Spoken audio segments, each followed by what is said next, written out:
कोकणातील प्रत्येक अपडेट जाणून घेण्यासाठी आजच माझे कोकणच्या सोशल मीडिया प्लॅटफॉर्मला लाईक, फॉलो आणि सबस्क्राइब करा। नमस्कार, मी दुर्वा कांबळी। माझे कोकणच्या बातमीपत्रात तुमचं स्वागत। वळूया बातमीपत्राकडे, पण त्याआधी पाहूयात महत्त्वाच्या घडामोडी।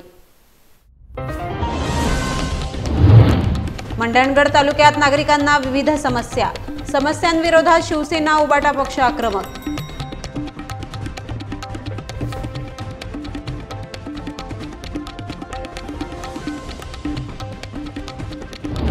महाडमध्ये मनसे कार्यकर्त्यांचे बस स्थानकात चक्क म्हैशी बांधून अनोखे आंदोलन।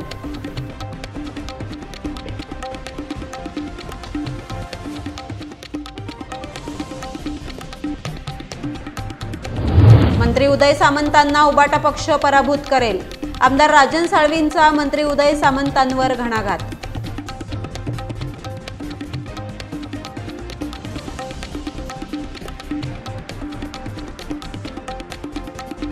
नवी मुंबईत पुनर्विकासक आणि सोसायटी सदस्यांना धमक्या। शिवसेना शिष्टमंडळाचे पोलीस आणि पालिका आयुक्तांना निवेदन।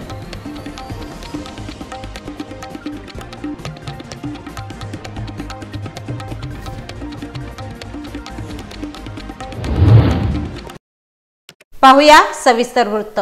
रत्नागिरी जिल्ह्याच्या मंडणगड शहरात काल एका तरुणीने घरी गळफास घेत आत्महत्या केली। या तरुणीचे शव मंडणगड ग्रामीण रुग्णालयात शवविच्छेदन करण्यासाठी नेले असता ग्रामीण रुग्णालयातील शवविच्छेदन कक्ष अतिशय दयनीय अवस्थेत असल्याने शवविच्छेदन करण्यासाठी दापोली येथे पाठवण्यात आले। हा प्रकार शिवसेना उद्धव बाळासाहेब ठाकरे पक्षाच्या तालुका प्रमुख यांच्या निदर्शनास आल्यानंतर शिवसेना उद्धव बाळासाहेब ठाकरे पक्षाच्या शिष्टमंडळाने मंडणगड ग्रामीण रुग्णालयातील डॉक्टर भावटकर व कर्मचारी यांची भेट घेत शवविच्छेदन कक्षाची पाहणी केली आहे। तालुका प्रमुख संतोष गोवळे यांनी या प्रकाराचा तीव्र शब्दात निषेध करत चौकशी केली असता हे काम एका राजकीय पक्षाच्या नेत्यांनी केले असल्याचं समजले। शवविच्छेदन कक्षाचे काम राजकीय पक्षाच्या नेत्यांनी केले म्हणून प्रशासन मूग गिळून गप्प आहे का, असा सवाल देखील यावेळी निर्माण झाला। यावेळी तालुका प्रमुख संतोष गोवळे यांनी बांधकाम विभागातील अधिकारी यांना बोलावून या शवविच्छेदन कक्षाचे काम तात्काळ करण्यासाठी सांगितले असून वेळीत सुधारणा न झाल्यास पक्षाच्या वतीने तीव्र जनआंदोलन करणार असल्याचा इशारा देण्यात आलाय। याच वेळी मंडणगड तहसीलदार यांची भेट घेत तालुक्यातील पेट्रोल पंपावर गणपती सणादरम्यान पेट्रोल, डिझेल व सीएनजीचा पुरवठा नियमित राहील याची दक्षता घ्यावी व कोणत्याही प्रकारचा त्रास या काळात गणेश भक्तांना होणार नाही। त्याचबरोबर पंपांवरील पुरुष व स्त्री शौचालय व बाथरूम याची स्वच्छता राखण्याचे आदेश तहसीलदार कार्यालयाकडून देण्यात यावेत, असे लेखी निवेदन युवासेना शहर प्रमुख समीर कदम व शिवसेना शहर प्रमुख दशरथ सापटे यांनी दिलेत। यावेळी तालुका पदाधिकारी, युवा सैनिक व शिवसैनिक मोठ्या संख्येने उपस्थित होते।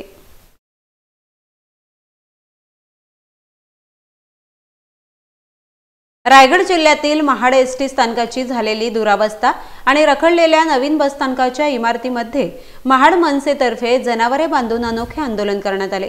बसस्थानकात गुरे बांधा आंदोलन छेडून प्रशासनाचा निषेध करण्यात आला। महाड एसटी आगाराची गेली अनेक वर्षांपासून दयनीय अवस्था आहे।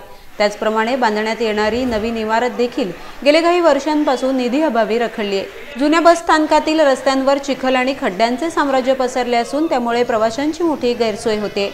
त्याचप्रमाणे महिला व पुरुष प्रसाधनगृह गेले कित्येक वर्ष दुर्गंधीयुक्त घाणेरड्या अवस्थेत असल्याने प्रामुख्याने महिला भगिनींची प्रचंड गैरसोय होताना पाहायला मिळते। या व इतर अन्य समस्यांवरून मनसेतर्फे हे आंदोलन पुकारण्यात आले होते। यावेळी पक्षातर्फे दक्षिण रायगड उपजिल्हाध्यक्ष चेतन उत्तेकर, वाहतूक सेना राज्य उपाध्यक्ष फैसल पोपेरे, रस्ते आस्थापना जिल्हा सचिव शेखर सावंत आदी मनसे कार्यकर्ते उपस्थित होते। निधी अभावी हे कामं रखडलेली आहेत। मला वाटतंय की आम्ही हा महाराष्ट्र नवनिर्माण सेनेचं जे आंदोलन आहे हे प्रशासनाची कान उघडणी करण्यासाठी केलेलं आंदोलन आहे।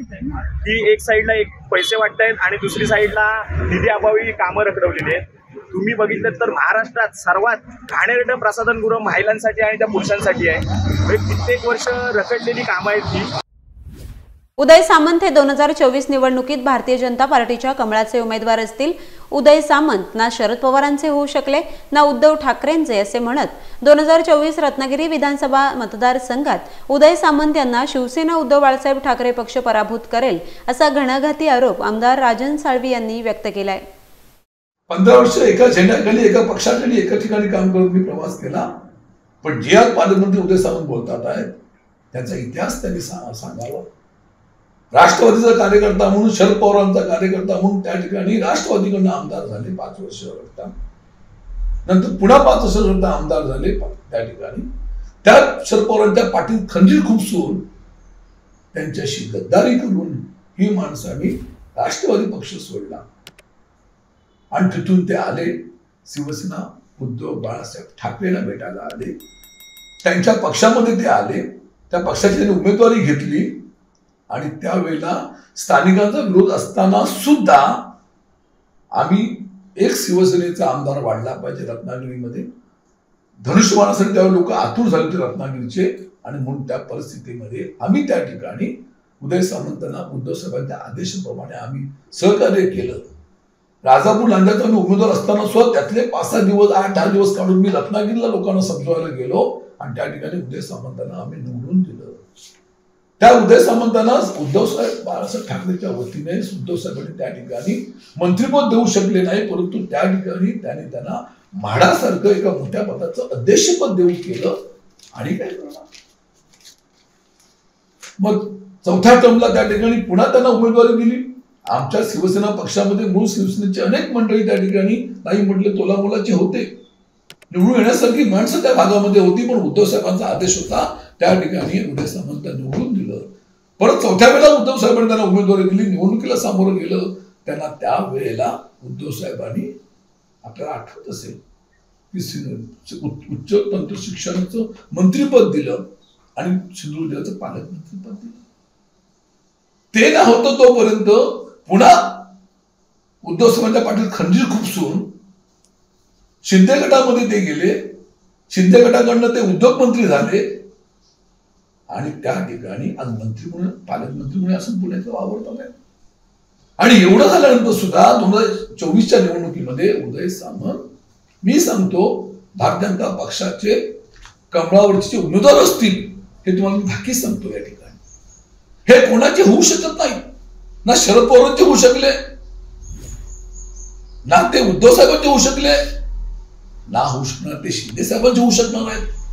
आज भाजपच्या वरचे निवेदन भाजप म्हणून ते राहतील, परंतु या 2024 सालच्या निवडणुकीमध्ये रत्नागिरी विधानसभा मतदारसंघामध्ये उदय सामंतांना आमची शिवसेना उद्धव बाळासाहेब ठाकरे महाराष्ट्रामध्ये पराभूत करतील, आम्हाला विश्वास आहे. पेणमध्ये दक्षिण रायगड व पेण विधानसभा मतदारसंघातर्फे भाजपचे नेते, राज्याचे सार्वजनिक बांधकाम मंत्री रवींद्र चव्हाण यांनी धैर्यशील पाटील यांना राज्यसभेवर उमेदवारी मिळण्याकामी महत्त्वपूर्ण भूमिका घेतली आणि ती कामगिरी यशस्वीपणे पार पडली. यासाठी पेणमध्ये कृतज्ञता सोहळ्यात रवींद्र चव्हाण यांचा सन्मान करण्यात आला. यावेळी पेणमध्ये खासदार धैर्यशील पाटील यांनी शेकापचे जयंत पाटील यांना प्रत्युत्तर दिले. पेणच्या या कृतज्ञता सोहळा कार्यक्रमात राजकीय हल्लाबोल पाहायला मिळाला.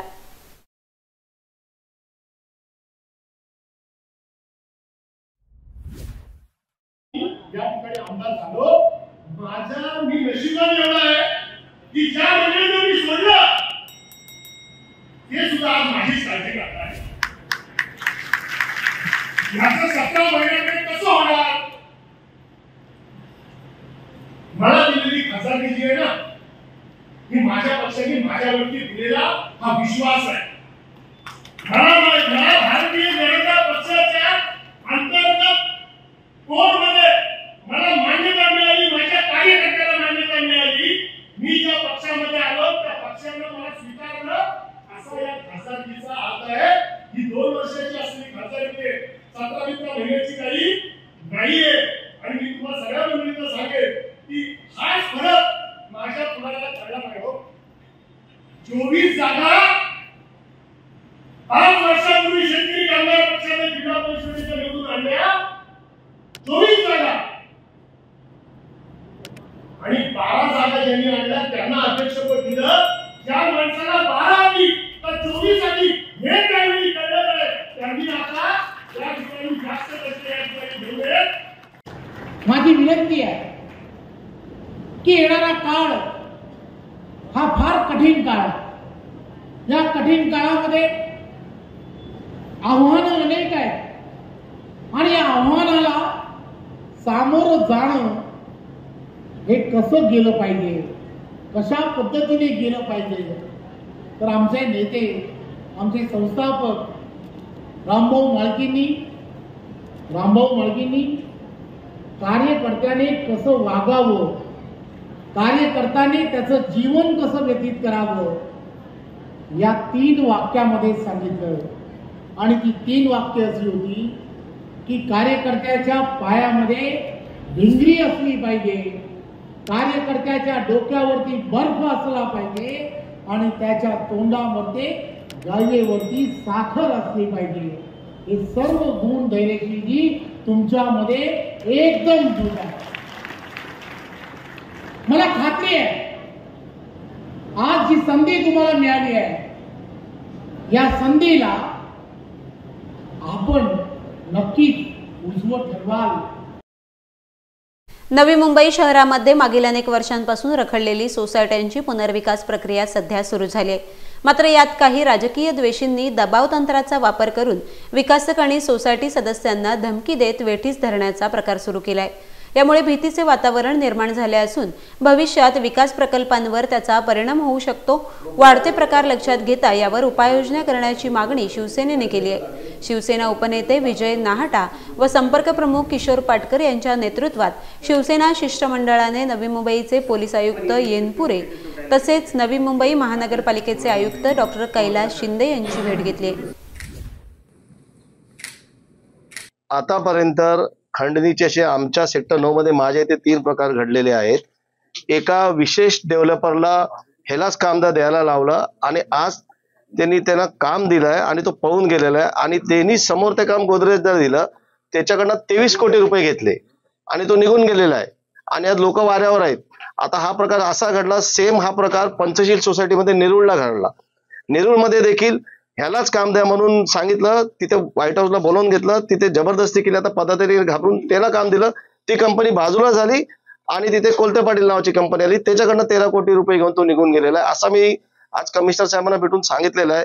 म्हणजे ज्याचा काही संबंध नाही तो एक बोगस कंपनीमध्ये टाकतो, वरना दबाव येतो आणि दबावाला काय मग ते बिचारे सामान्य नागरिक त्याला काम दिलं काय हा बाजूलाच निघून जातो आणि हा पैसे घेऊन निघून जातो. त्याच्यात त्यांचं भाडं निघेल, त्यांचा सोसायटीचा एरिया वाढेल. सुवर्णसागर सोसायटी सेक्टर 9 ला पण असंच झालेलं आहे आणि असा प्रकार नेरूळ मधल्या बऱ्याच सोसायट्यांमध्ये सुरू आहे. दुसरं म्हणजे आता विचार करा, त्या दिवशी विधानसभेमध्ये ऐरोलीचे आमदार काय बोलले, काय जिथे रिझर्वेशन सामाजिक हितासाठी प्लॉट टाकलाय त्यांना देऊ नका, असा दबाव सारखा केकांत साहेबांवरती येतो. हायकोर्टाची ऑर्डर आहे, हाय कंटेम्प्ट पिटिशन आहे. ऐरोलीच्या आमदारांना हे दिसत नाही का, आडवली बुतवली मधलं फॉरेस्ट आर झोन कोणी केलं, 300 एकरचं सोडून हे फक्त 15,000 मीटर सानपाड्याच्या तेवढ्या छोट्या प्लॉटवरती बोलतात. मग ऐरोलीचे आमदार ह्याच्यावरती का बोलत नाही? आडवली बुतवलीचं फॉरेस्टचा आर झोन रिझर्वेशन कोणी टाकलं? त्यांच्याच नगरसेवकांनी टाकलं महासभेमध्ये. काय हे फॉरेस्ट उठवा आणि त्याच्याबद्दल एक शब्दही काढत नाही. ह्याच्यात काय आर्थिक व्यवहार झाला आहे का मोठा? मग जर जनतेची एवढी काळजी असेल तर ह्या बाबतीतही बोलायला पाहिजे ना.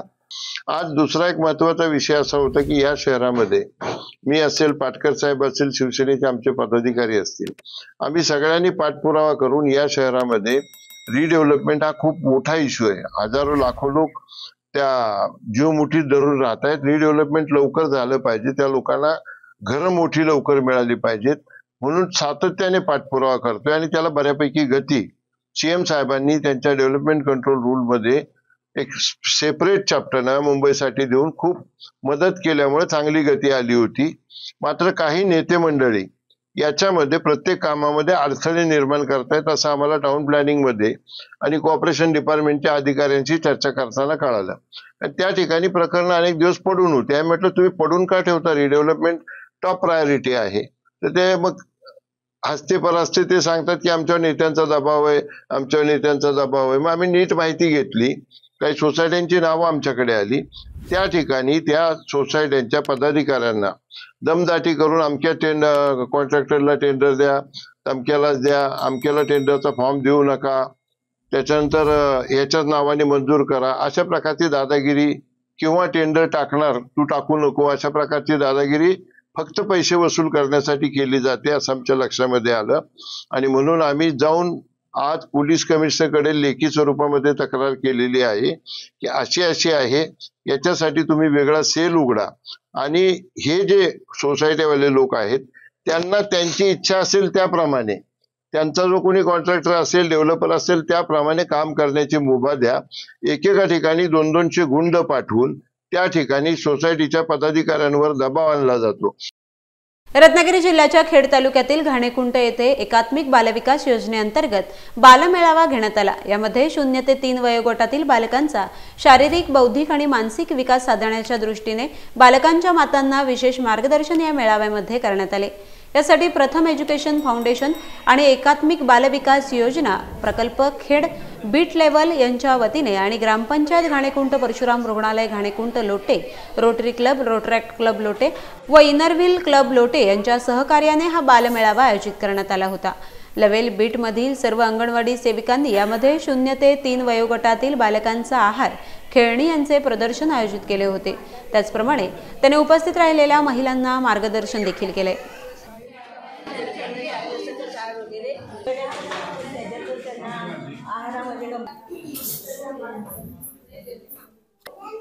मुलांसोबत सहवास करायचा आहे किंवा मुलांचा शारीरिक, बौद्धिक किंवा मानसिक विकास याबाबत कसे आपण मुलांना वेळ देऊन त्यांचा विकास साधायचा आहे याबाबत आपल्या ह्या मेळाव्यामध्ये मार्गदर्शन करण्यात आले.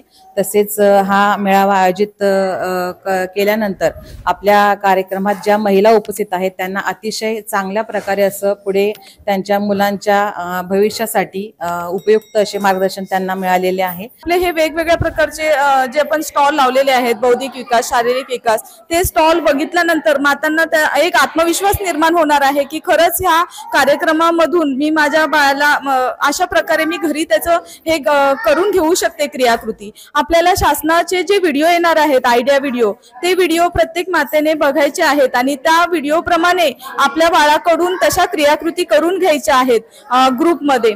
आणि त्या प्रत्येक मातेला हे आपल्या बाळाचं कौतुक असतं आणि त्या कौतुक असतं आपली जर एखादं बाळ मागे असेल त्या क्रियाकृतींमध्ये तर त्या क्रियाकृती कशा प्रकारे म्हणजे ती मातेला वाटणार आहे की माझ्या बाळाने ही क्रियाकृती केली पाहिजे आणि त्यासाठी ती माता प्रयत्न करणार आहे.